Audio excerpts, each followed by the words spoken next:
Welcome back to round 1-on-1 from the Homeboys. And after an international break when the Scottish national team would actually suffer a competitive defeat and still qualify, we are back to this cinch. And it's with Celtic heading to Edinburgh for the first time in 2 weeks. We need to look at this Sunday's afternoon league match at Hearts versus Hearts at Tynecastle. So help me to look at our opponents. I am delighted to welcome a newbie to the show, Ross MacLean. Well, Ross, how are you, pal? I'm good. Good evening. How are you? I'm doing okay, mate. Doing okay. Good. I'm glad the real football's coming back. But I'm very happy after the qualification, especially. Of course, mate. Of course. Even happier that we did it before England. I'll tell you, I was just saying to Mrs. there, I watched a bit of England last night. It's hard to say, but they look like a good team, man. They're perennial losers, so. Well, I hope you're right. Right, okay. Ross, since you're a new guy to the show, tell us a wee bit about you. So, who is Ross MacLean? Why do you support Hearts?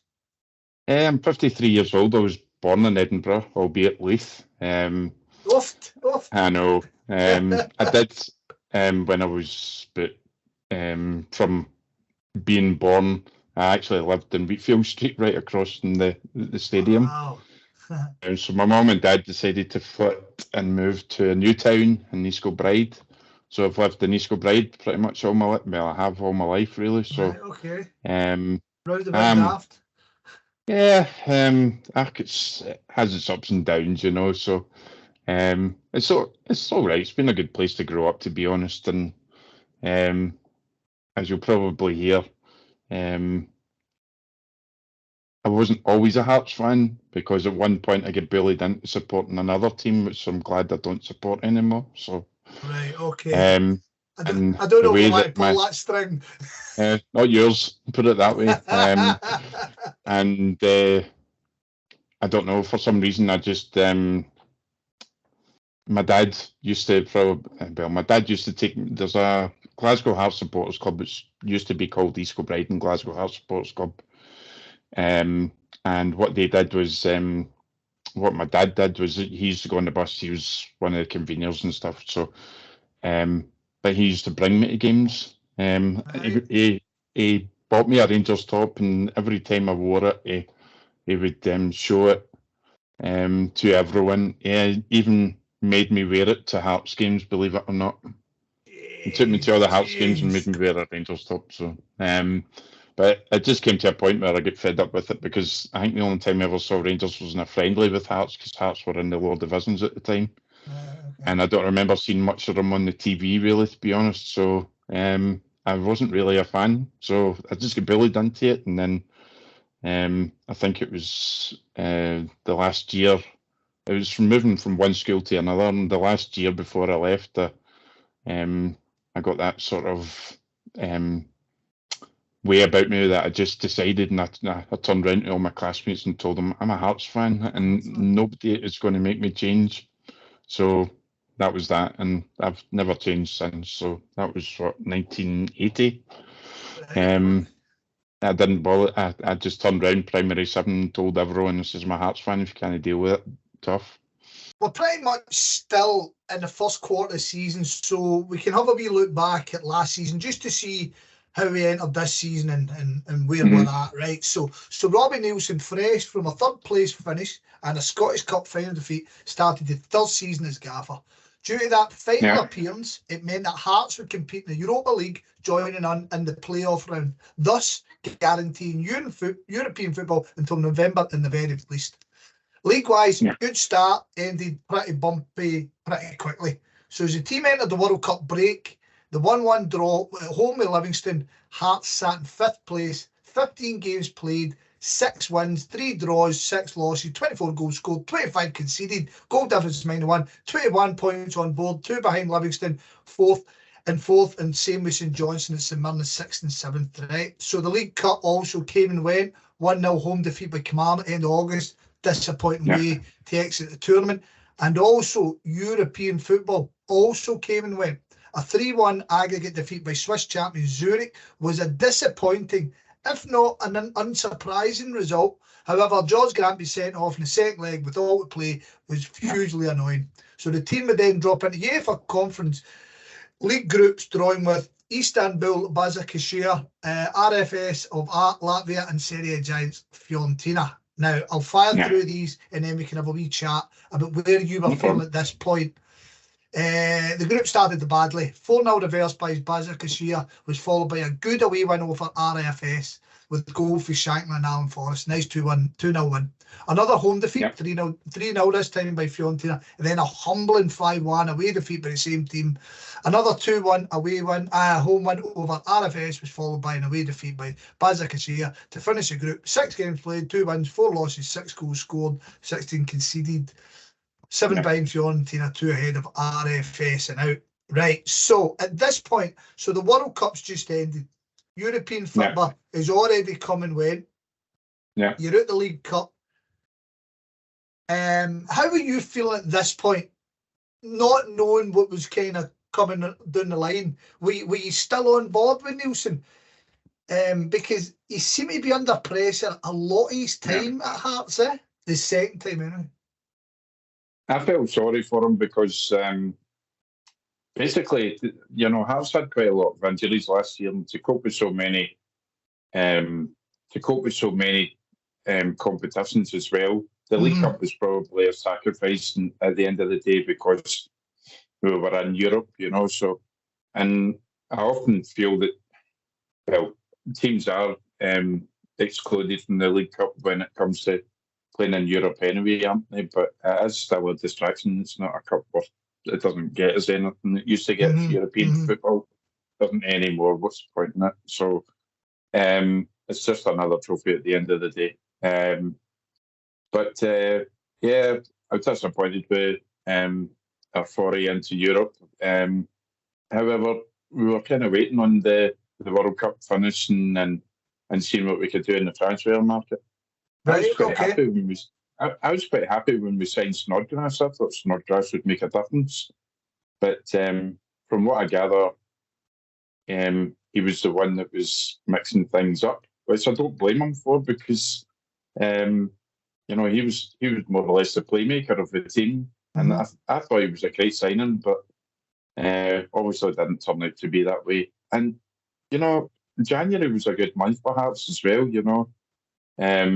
Well, after Qatar, you know, you had the one at St Johnstone, you were 3-0 at home to Hibs. And then you had St Mirren away, you drew, beat St Mirren at home, and then beat Aberdeen 5-0. So how could then, and then of course you had the Scottish Cup game away to Hibs and won 3-0. So at that point, I don't see how anyone could have been complaining about Robbie Nielsen at that point. That's so interesting, mate. That's so interesting because my connection. See, when I used to work in construction mobs, we always had a mixture of people flooring, and there was plenty of Hearts fans in and about the place. So you always got that idea of what was happening at the club. But now I'm kind of working exclusively with punters who are either Celtic or Rangers fans. I've got that total disconnection from Hearts, and it's really interesting you saying that. So like you say, the league came back on the 17th of December, right? And as you say, everything that you've spoke about there, the 3-0 defeat at home to Rangers looked like it kind of started a rocky spell. So you had 7 defeats from 9 after that match, and that culminated in that 2-0 home defeat by St Mirren. And then on the 9th of April, Robbie Nielsen's tenure finished.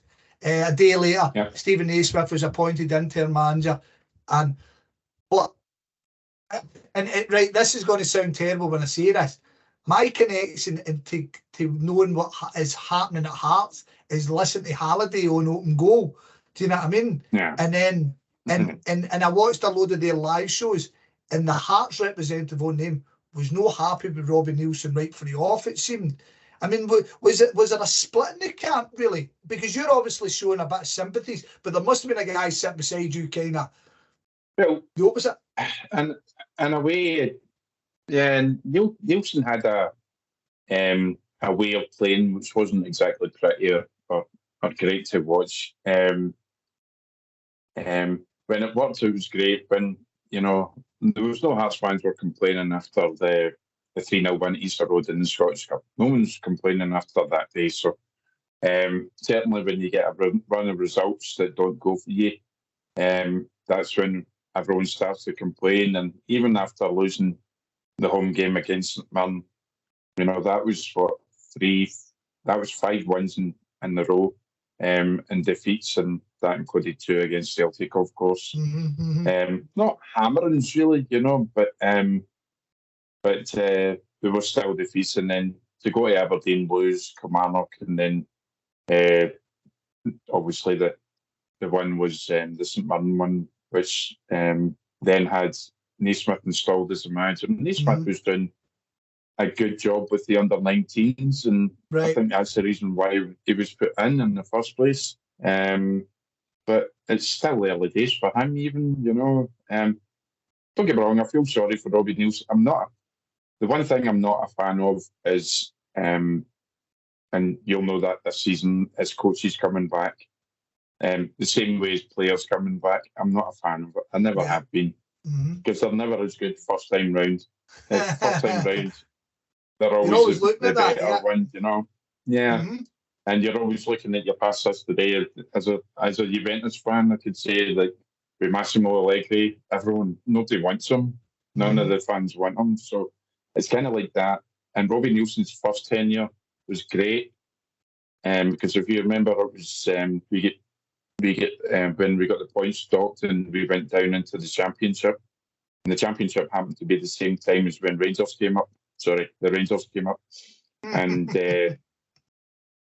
I work right next to that stadium. I can't help thinking there should be a bit in there. So, the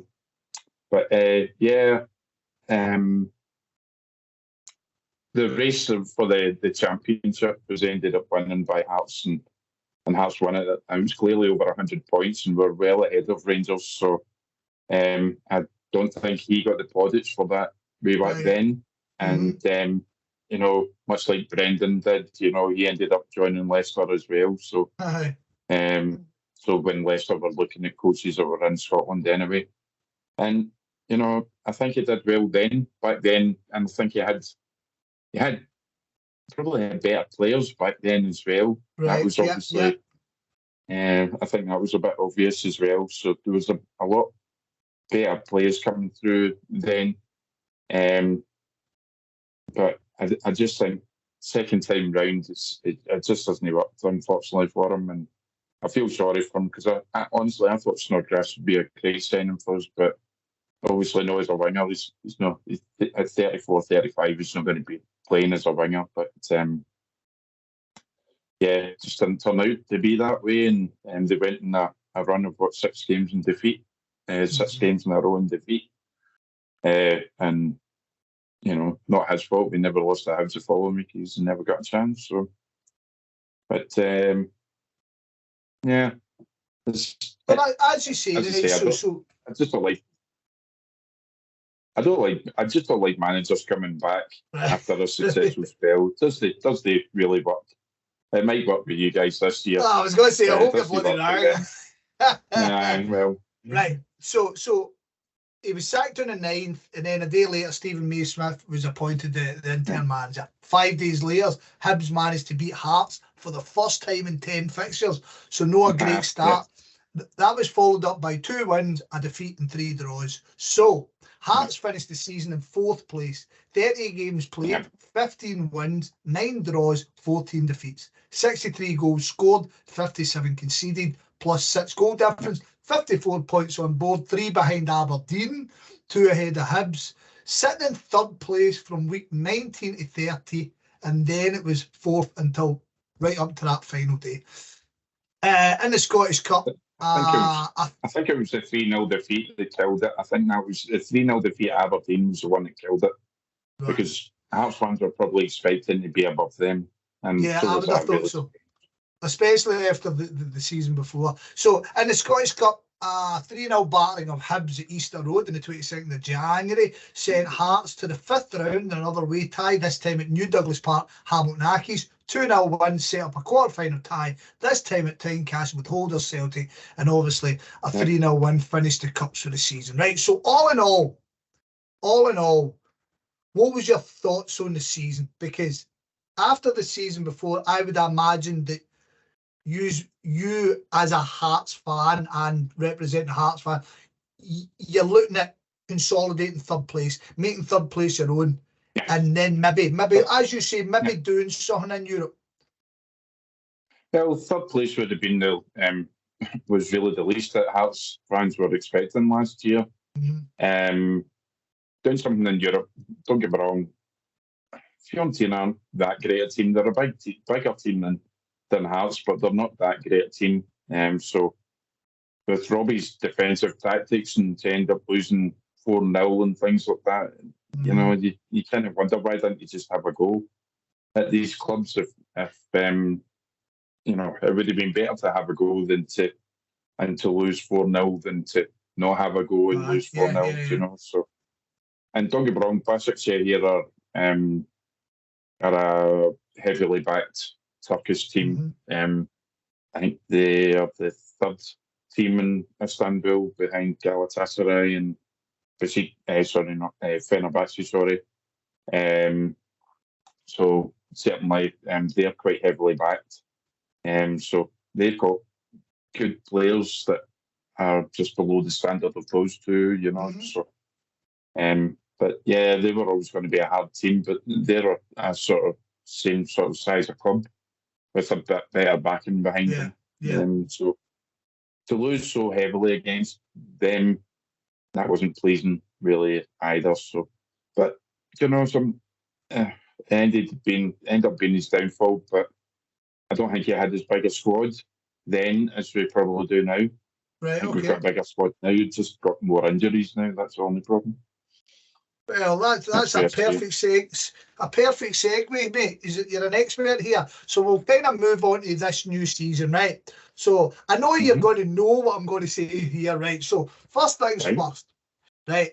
If I get this incorrect, please correct me, right? So, as Stephen Naismith didn't have the relevant UEFA Pro licence, which would allow him to manage in Europe, that meant Naismith took up the technical director role. Gordon Forrest, one of Nielsen's assistants at Dundee United and Hearts, was appointed first-team coach, and Frankie McAvoy, who had joined the club early in 2022 as academy director, was appointed as head coach, who was to work with Naismith and Forrest in a somewhat convoluted plan. Is that correct? Correct. Who's a farce? I mean, total farce. The thing that kind of made the farce even worse was that interview they done, where they kind of all sat and contradicted each other. I mean, reading that, I understand what Hearts are trying to do. We want to appoint this guy, but we can't put him because he can't manage in Europe. So we'll use a figurehead to know, and then we'll figure it all out. See that makes sense. Yeah, it makes sense on paper for UEFA. It doesn't make sense to the Hearts fans. It doesn't make sense to anyone outside the Hearts. If they, you know, it's okay for Frank McAvoy to be that way and to be the leader of, or to lead the team in that way. But what's wrong with just giving Naismith all the public duties and talk to the press? Why is Frank McAvoy even having that? Why is he even there? And yeah, a lot of that, especially around the game as well, it was just a complete farce. And even Hearts fans were getting fed up with it. And there was a few letters and everything went into Anne Budge about it, and saying we're a laughing stock here because you need to sort this out. And that's when it came out and they said, well, Stephen Naismith is boss here of, end of, and that's it.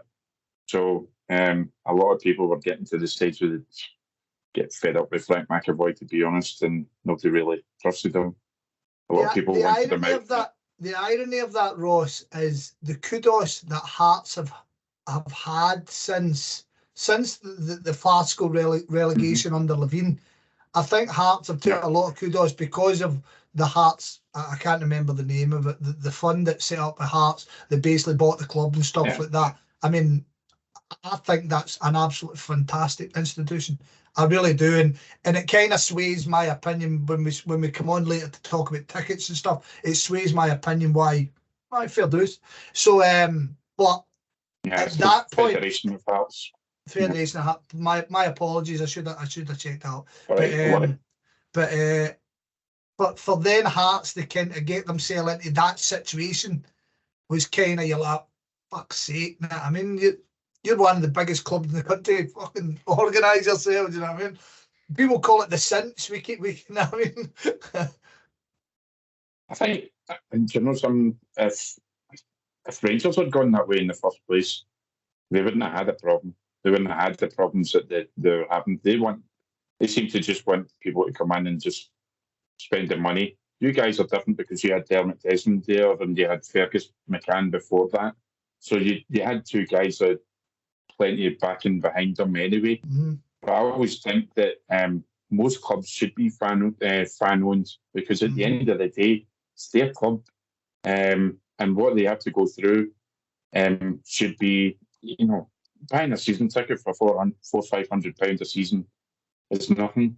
You know, I mean, you can have season tickets for like 20-30 years. What do you get out of it? You don't get anything out of it. Whereas it's more of a European thing to actually buy a member, like Barcelona. You take Barcelona, for instance, they've got membership cards, and I did have mine on me, but I can't see where it is. But they have membership cards, and you can imagine Barcelona, 100,000 seat stadium, or just under 100,000. And then you think of worldwide of all the supporters that they've got, and clawing in even just a €20 membership from them for a wee card for someone to attend a game the odd time. You think what Celtic or Rangers would have been able to do with that sort of thing as well? Do you know what I mean? Because, you know, I'm not daft.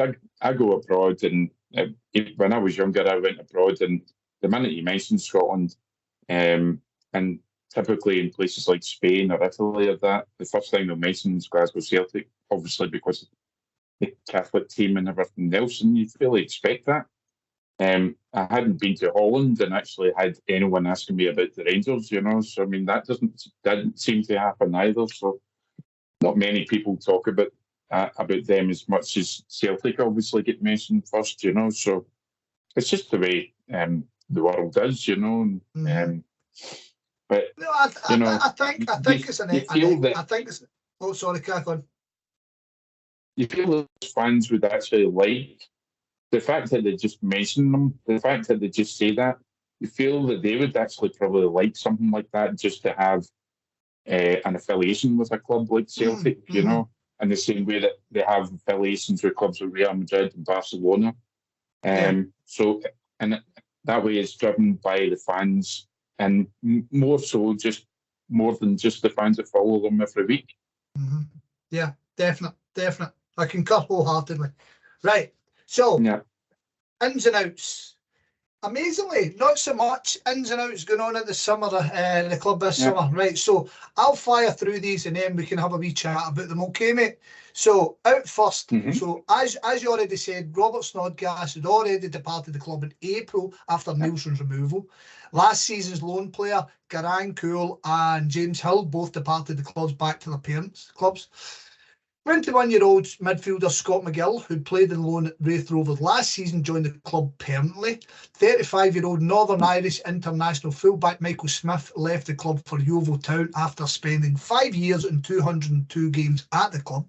Gary Mackay, Stephen, ended his own period at the club after 64 matches and 8 goals. Backup goalkeeper Ross Stewart was released. 23-year-old winger Ewan Henderson, after a series of loans, departed for Hamilton Accies permanently. 25-year-old former German under-21 international Orestes Iamore Tezoglu signed for Zweite Liga side Greuther Fürth for an undisclosed fee, whilst arguably the biggest departure was English winger Josh Ginnelly, seeing out his contract and signing for English Championship side Swansea. 89 games played, 22 goals, a great return in his 3 seasons with the team. Young defender Lewis Nielsen, Scotland under-21 cap, signed a loan with Partick Thistle. 21-year-old fellow under-21 caps Connor Smith played in midfield, set himself for a year with Scunthorpe, and finally Harry Stone, the 21-year-old goalkeeper, joined Queen of the South on loan. Right, ins. Northern Irish veteran international goalkeeper Michael McGovern joined on a free after a spell with Norwich, signed up as a backup for the season, I would imagine. Callum Noy-Wenhoff, an Australian centre mid, joined from Western Sydney Wanderers, an Australian under-23 international. Frankie Kent, a 27-year-old English centre-back, was picked up from Peterborough United. Kent had actually started his career with Arsenal before a spell with Colchester. Toyosuke Tagawa, the 24-year-old Japanese international winger, was signed from FC Tokyo, and all three were signed for undisclosed fees. Alec Lowry, the highly rated Rangers youth player, was picked up on loan for the season. 20-year-old is a Scottish under-21 cap. Ken Farga, Costa Rican 21-year-old winger, was loaned from Herediano in the Costa Rican top flight. Interesting. And finally, Odeluga Ofaya, a 20-year-old centre-back, was signed on loan for Brighton. He's actually the nephew of former rugby player Martin Ofaya. There you go. So, we're a good wee bit into the season. Now, looking at the guys straight away, who's the standouts? Who's no had a chance? Who does he look up to? And is there anybody who left that you thought he could have done this? Gutted to lose Josh Ginelli, I think I thought. Yeah, definitely. He was a winger, but we turned him into a forward, and he was a speed merchant at that. He was really fast. It's something that we missed because to the Garang Cole thing that we had from Newcastle, I just didn't rate him. Anytime I saw him playing, I didn't think he was that great. And I thought quite rightly Josh Ginelli was a better player. He looked too lightweight, he wasn't ready for a league. He was so highly rated as well, wasn't he? Yeah. I've got a Newcastle friend who keeps going on at me saying that we ruined him, but I said, how did we ruin him? You don't even know how good he was. But no, we've taken that many Australians. I mean, like Cammy Devlin's probably the one that's most improved, certainly, and that boy Neuendorf that's come through, he looks a very good tough midfielder as well, so can pass the ball as well. So they've been good signings. Kenneth Fargas, a good weekend. He's scored a couple of goals away with Costa Rica. So it's looked good for him. Jutaro Oda was brought in last year. He's injured. Another one that's injured. Barry Mackay is a player that I like so much. I think he's got so much class about him. I think he looks better at Hearts than he did with them. Do you know what I mean? So he didn't look anywhere near as good with them than he did with us. So, and then you've got Forrest's wee brother as well playing there. But Tagawa's son tried, not yet. Don't really know him yet. With all the injuries we've had, it's good to get players back, and we've got Liam Boyce come back. Yeah. You're still, our squad is so much bigger now because you've got Benny Beningame back as well after a nightmare injury that he had. What was the script with him, Ross? What was the script with Beningame? Because Beningame is a guy that I've noted down here. So I've noted a few boys down, but Beningame was somebody I've noted down because I remember, I think it was his debut against Celtic. Yeah. Because he was excellent, man. And every time I see him, I think he's a great player. Never stopped running. He's one of those kind of midfielders always on your face. He's never away from you. He's still recovering to get back into the team. He's been out with a knee ligament injury for over a year now, so it's going to take a bit of time to readjust. Frankie Kent, I think, has been our best signing this year. Frankie Kent's just a rock solid centre half, and I think I'm not the only one that will say, I'm not the only Hearts fan that will say that when Halkett makes his comeback, when he comes back, and you've got Frankie Kent in front of you, and then you've got Kai Rose there as well, you've got three defenders who'll be fighting for that centre half position. So I'm very encouraged by what we've got. Frankie Kent's already a captain in the making, to be honest. And then you've got the captain, God himself, who was released by Celtic, and we got him back. So Yeah, he played a bounce game the other day, and I'll be delighted to see him back between the sticks again. He's a natural captain, and much like Gigi Buffon did. Gigi Buffon's just retired this year, 19. So that's him played till he's 45. So there's no saying that Craig Gordon can't do that. Just pray that he doesn't get another injury like that. But he's coming back at the right time for everyone, really. So coming back at the right time for Hearts, he's coming back at the right time for Scotland as well. So I don't think that position's nailed on by Gunn either. So experience proves better than anything. I will say about a fire. Do you know the story about a fire? Yeah. So a fire turned up for training, and he was rushed to hospital with a suspected heart attack. What? And he got sent back. Yep, a suspected heart attack, and he got after coming out of hospital, he got taken back to Brighton. They did all the medical checks on him, and that's how we ended up getting him back up. So, a suspected heart attack. So, he's a young boy. Son. Exactly. So, I just wish Shankland would play more as a forward this year. I'm sick of him doing that thing where he just hangs back all the time. He's supposed to be a forward. He's supposed to be. I don't want him as a captain either, because it takes too much responsibility off him. Lowry's a great signing. Obviously, he won't play against Rangers when it comes to our games, which I think is a mistake by Rangers, simply because I'm pretty sure Philip Clement would say this as well, because in Europe, when they loan players, they play against their own teams. Because how do you actually work out how good he's going to be if they're not playing the top team? If you can't play the top team, no. You're preaching play against your team. How are you going to find out what he's like? Yeah, you're preaching the choir. I've always been an advocate of, if you loan a player, you've got to, because you want to see them come back and dig against you. Yeah. It's interesting. If it goes back against you, then he's obviously shown that he's. Yeah. It's interesting. You spoke about Liam Boyce. For people who obviously Celtic fans who listen to this regular enough, they'll know that I'm a massive fan of Liam Boyce. I think his movement, I think his work rate, everything about him.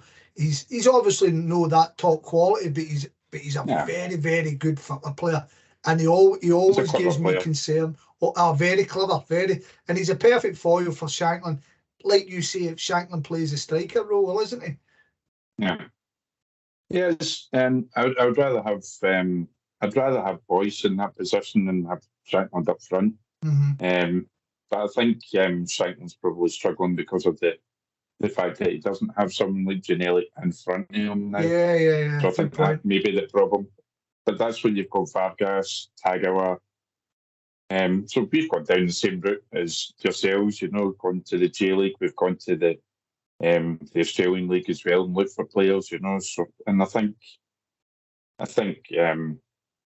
it's a way forward for teams in this country, really, to be honest, to try and pick up what no one else really looks at, really, You touched on Oda there, or Utaro. Yeah. How's he looked? Because I was really interested to see how he was going. Scored a couple of goals there. He was looking good last year. He's due back soon as well, as far as I'm aware. And then we've got news the other day saying Alec Cochrane's coming back as well. So starting to get some of their players back, Big players as well. It would be nice if we. I don't think Halliday's going to get anything at Hearts again. I think he'll end up being on the bench now and again, but I don't think Naismith's going to play him. And I think he's asked to play, but I don't think he's going to get picked again. Which is a shame, because I do like Andy Halliday. But he is it's maybe just because the squad's so big that he's fallen way down the pecking order now. The irony, Ross, there was a game, was it last season, the midweek game? I think we won 2-1. Did we win 2-1? Yeah. Hearts scored first, Ginnelly scored.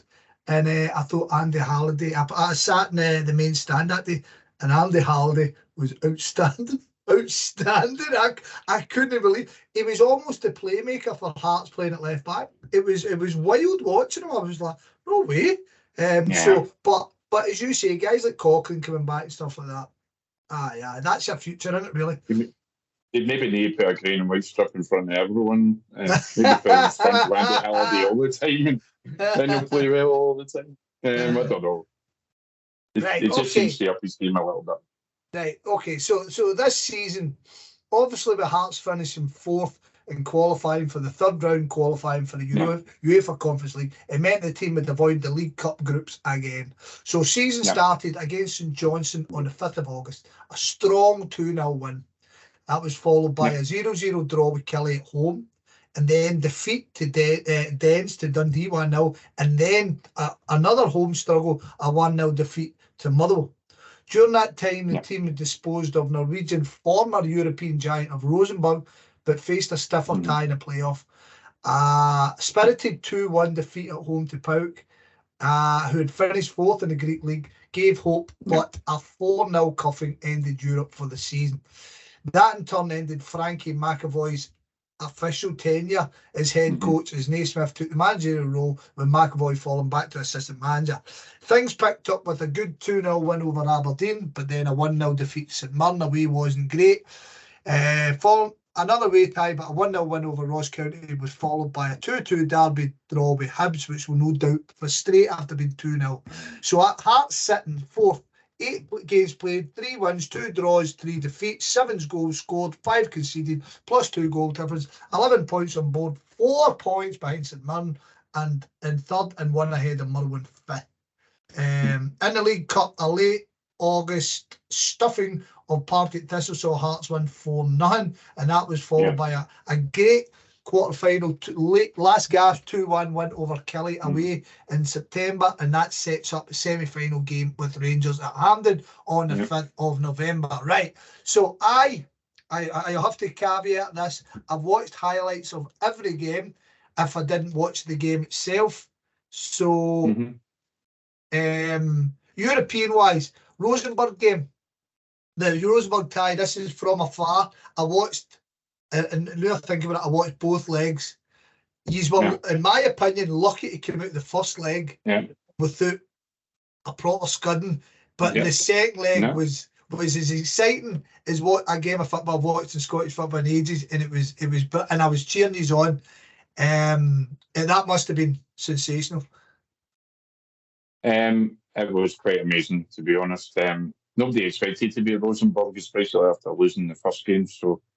We didn't expect it, so but yeah, it's kind of been very indicative of Hearts' season so far, and you'll get the odd time that they'll play well and then they won't play well, and it's, I think a lot of it's going to be down to Naismith's learning in the game as well. Certainly the 2-2 draw with Hibs. Naismith came out and said it was just 2 minutes of madness, but for me, you don't take off your best players when you're 2-0 up. 3-0 up, yes. 2-0 up, no. 2-0 can be brought back within a couple of minutes easily. So, I mean, and it did. And that can happen to any team. It doesn't matter how big they are, because you just don't take off your best players and then throw someone on that's not, that's running into the game cold, really, So, they've not been up with the heat of the game, and I don't think, especially knowing a derby. Why would you take off Lowry? He's a young boy. He's only 20, 21, So why would you take him off? It's not as if he's not got the legs to do it. If he was an older player, I could get that, but not. And it was obviously tactical, but I don't know who made the decision, because it was a bad decision. So, like I said, I've watched the games, right? And this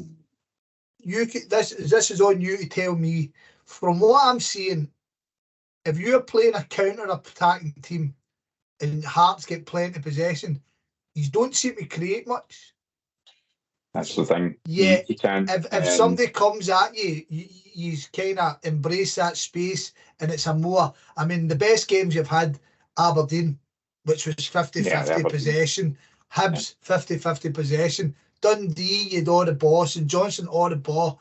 I mean, it seems to be that way. Are you missing something are you missing that? Is it Ginnelly thing a bigger miss than we kind of think it is? I think Ginnelly's a big miss. I think the other thing, Alec Cochrane was the left back. Cochrane was the left back we played. Kingsley was signed as a left back, and he played as a left back with Hull and with Scotland as well. Robbie Nielsen transformed him into a left-sided defender, and he doesn't seem to be able to play left back as well. I heard the guy in Radio Clyde singing Kingsley praises at left back, and I honestly don't see where he's getting that, because he's not the marauding left back that Cochrane is. Cochrane likes to dash forward, but Kingsley doesn't seem to want to do that. And when's the last time he scored a free kick? You know, everyone all sings a song, you know, but when's the last time he did it? So yeah, it was the previous seasons anyway. But I think he's been too used to playing in that position now, and now that we've got Rolls there as well. Rolls is another player who can play left or centre as well. If we're going to play three at the back, he can play left or centre as well. But I'd rather have Rolls in centre half than Kingsley, certainly. But I just think Kingsley's in a little bit of limbo at the minute, and I think he's injured for this weekend, isn't he? I think he's injured. Is that right? Yeah, I'm not sure. I saw something about him being injured, but I've seen something about Cochrane being back. So I'm much rather have him on the left, to be honest. Everyone's always critical of other players, and Alan Forrest gets has had a lot of criticism recently, and until recently, I was up where I sat up in the stands, and I'm sitting up in the main stand, but more to the left of it if you're sitting down, more towards the Gorgie stand. And the minute that ball left his foot on the Hibs game, I knew it was going in. You could see it. And it was an amazing goal, and I was so happy for him, because he's one of those players that just takes a slagging every week, and he takes so much stick. Must be the name, because his brand gets it here. He's a winger, you know. Wingers are never going to be prolific.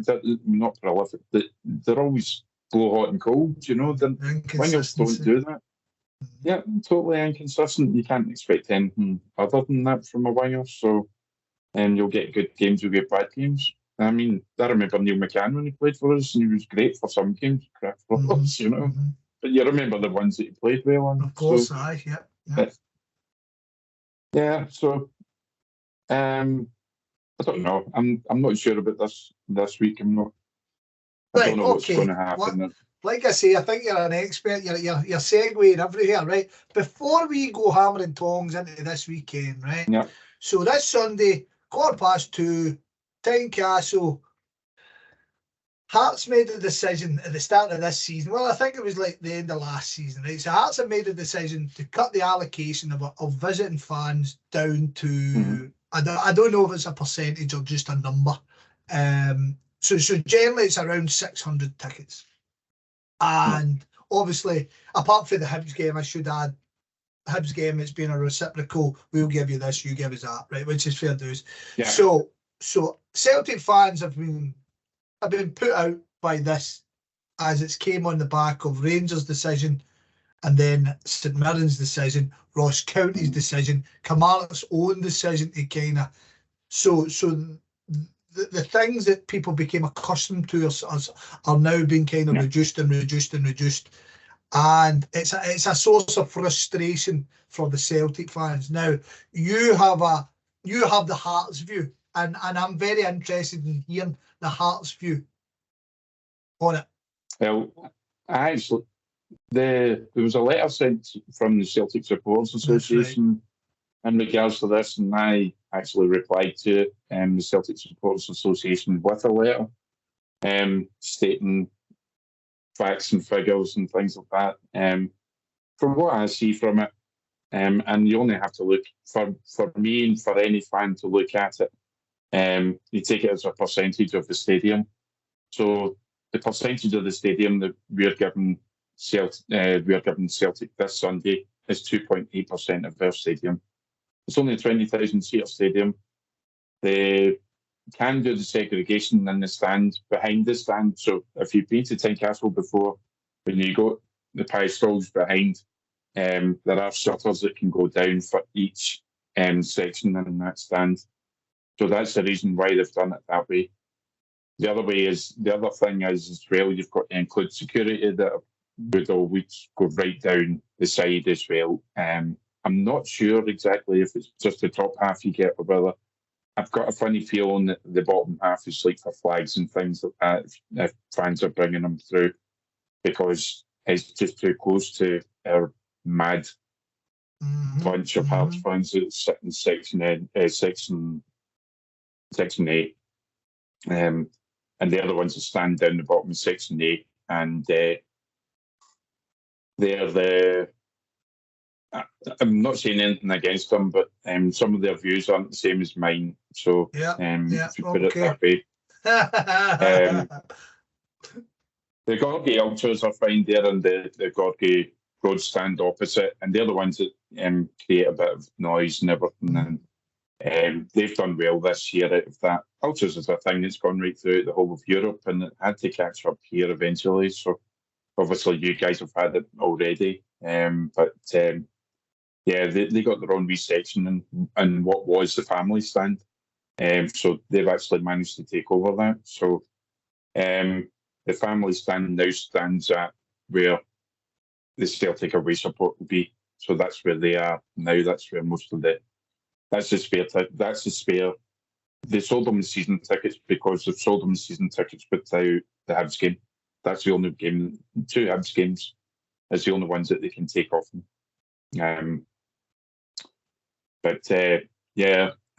It's. I don't agree with what Rangers did with regards to having no. I think that's I think that's quite boring, really. What we get at Parkhead and what we get at Ibrox is round about 700 or 800. And if your Celtic fans will notice the difference when they see it against Rangers, that wee corner is not nice for any fans to see anything. And certainly I've seen the Lazio fans having, don't get me wrong, I'm not saying I'm bad, but the Lazio fans, when they were cheering everything, they didn't have a lot of room to cheer, but it's not the nicest of wee corners. I remember going to Celtic Park when it was the old Celtic Park, and you got, sometimes you got the Rangers end, and there was loads of room in the place, so, but it's not a nice wee corner. What I was going to say is it works out as 1.5% of Celtic's ground, that wee corner. So not a lot of fans like going, well, not a lot of Hearts fans like going there. The ones that do like going there obviously got to cause a little bit of trouble, which I have no time for. I don't see the point in going to destruct another stadium. I don't see the point in that. I went to Ibrox last year, and I was away tonight just before Christmas, and I had Rangers fans just standing, staring, watching me, and not watching the game. And one of them said to me, "I kid you not," he says, "I see you're missing a few teeth there." And my reply was to him, "Well, if you come over here, I'll help you out with the same." And it just standing watching me, not even watching the game. And the madness. I just don't see the point in that. The madness. I don't see the point in it. You should be there to watch a football game. You're not there to watch everyone else. And everyone's supposed to, like everywhere else, it should be the fans supporting their club, singing away and everything. You see it in Serie A, you see it in Spain, you see all the clubs, and they're gathered into wee tight spaces and that, and they'll sing as loud as they can. And don't get me wrong, for 567 fans that Celtic will have, they'll probably still outsing us at certain times on Sunday anyway. Do you know what I mean? So it's just the success. It's maybe not the success, but it's just more people want to come to the club to see things that are getting better. So they've taken the chance. And so, like I say, Ross, I'll give you a bit of credit on this. I mean, the St Mirren one is quite galling to have tickets taken from your usual allocation, and then like the rest, the stands around you, it's empty. Aberdeen's the same. I mean, you guys will probably be the same. You go to Aberdeen, yeah, and the stand across you will be half empty, and you do get frustrated with that because you know there is a demand there. I mean, I'm not going to sit and tell what clubs that they're losing money. That's no for me. I'm not interested in that argument. When it comes to you guys, now, if you're filling these seats with Hearts supporters and the fact that Hearts have got the foundation going and they're flinging this money in, then I understand. Don't get me wrong, I would rather. I mean, I remember going to fucking Tynecastle and we had the hole behind the stand and I sat in the main stand as well. Do you know what I mean? I remember that. But I remember get the old Tynecastle where you had the whole end. You know, when you had the whole end when it was just standing. I remember going to Aberdeen when it was the beach end, and I had the benches, and you used to love going up there. Now you get stuck in a wee corner. So it is my opinion.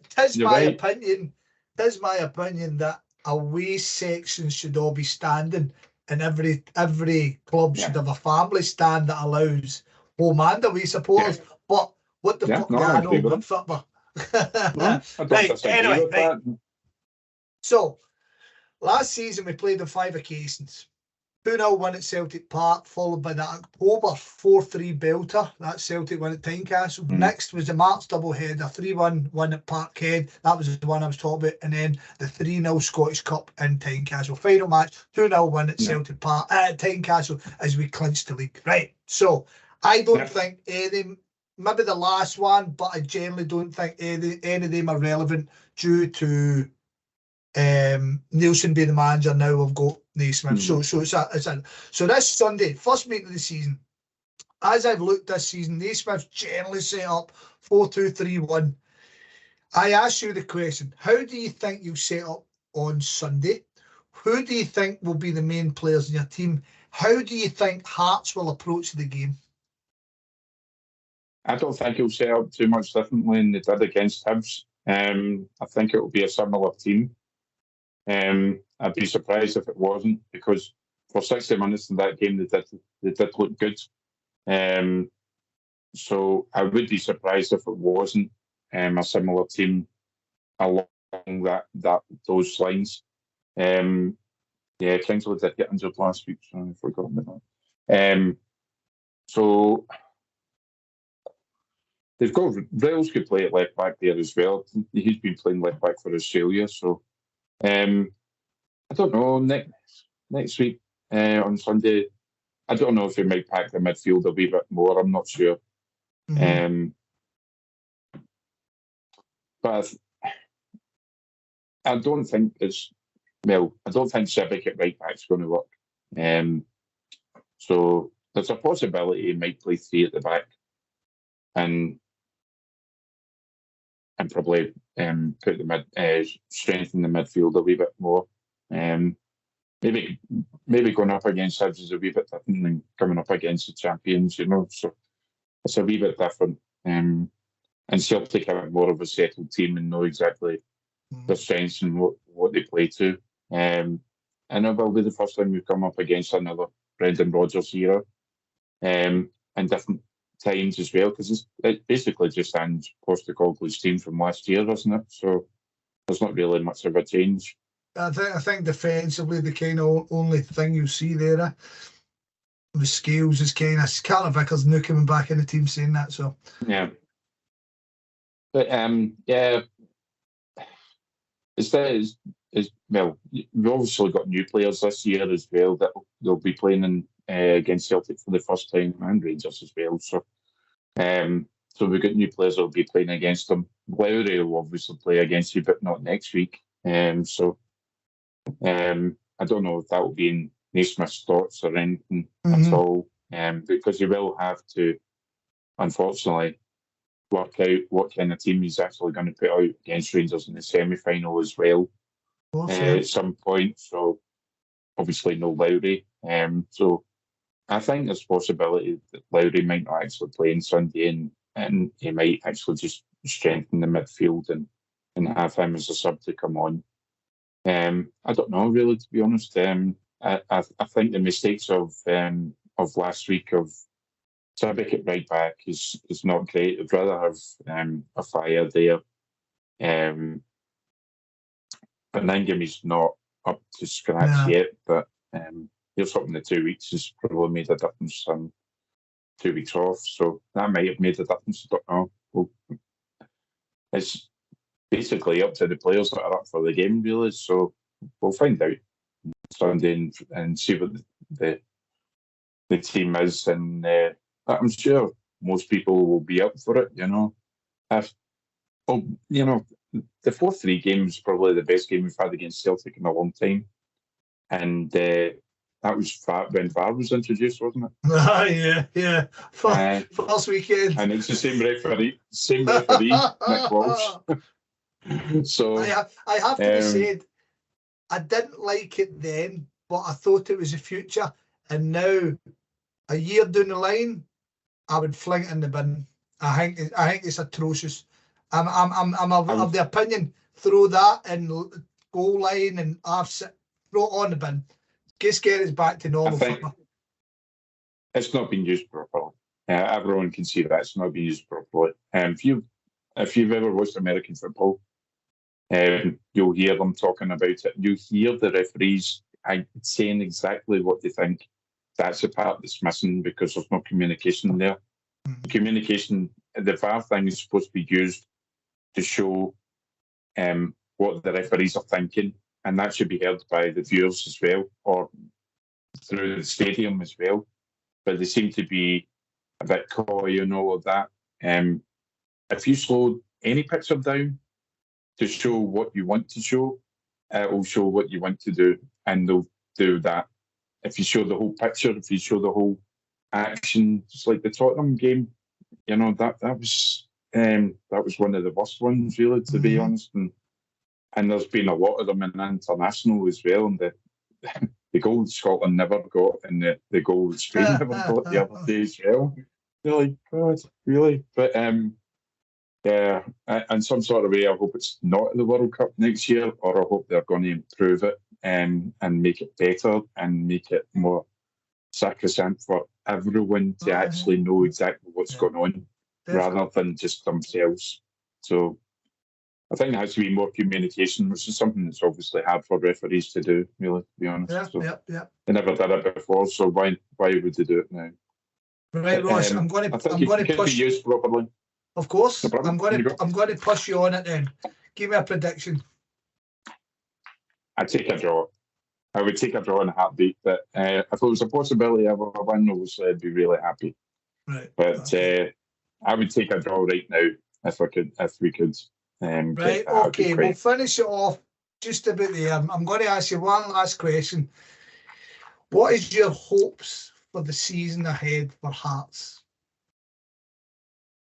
To qualify for Europe, the same as every other season. To qualify for Europe, so third is the best. That you can't split the Old Firm. The only time it's happened was when we had the Russian, So, and that was the last time it happened, and that was a farce as well. That's what led us.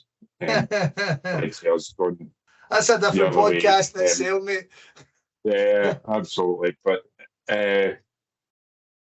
we can't split the Old Firm. We don't have the money to split the Old Firm. The Old Firm will split themselves because, one's better funded and run better than the other one. But we'll not split the Old Firm ever. But the Cups are the only chances, really. So to get to a semi-final, will be at the League Cup. Play Rangers. Disappointed in the allocation, I have to say. I think that's a bit off. That 60% given to Rangers and 40% given to Hearts. So I think that's a bit off. But never mind, they'll not get that in the final. So, well, Rangers won't get that in the final. I hope you're right. We'll get it against. Right. You'll get it against Aberdeen. Aye, so Scottish Cup and the League Cup are our bread and butter that we need to do something and not challenging. The only problem with that is when you come up against one of the old firm, but you have to be up for it. It's a one-off game. Mm-hmm. So at the end of the day, it's a one-off game. So and there's no replays or anything now. So it's better off that way. And qualify for Europe again and see if we can do better than we did the last time round. It'd be good if more Scottish clubs could actually do something in Europe, because I know Rangers got to the final, but it's gone back down the way again, and it's going to get to the point where we're going to have less and less again, and it's going to be more of a challenge to get into Europe. So and once again, mate, that's another podcast in itself. But I'm going to call it there, Ross. Straight away. No, thank you very much for taking your time and speaking to me. I've thoroughly enjoyed it. I've learnt a wee bit about it as well. Good luck for the season after Sunday, obviously. Yeah, very good luck in the semi-final. Yeah. And maybe we'll catch up later on in the season, my man. Yeah, no problem. That's fine. No problem. Thanks, Ross. Really appreciated. Good luck in Europe as well. Start running in Europe. Aye, fucking right. Right, cheers, pal. Right, cheers. Thanks a lot.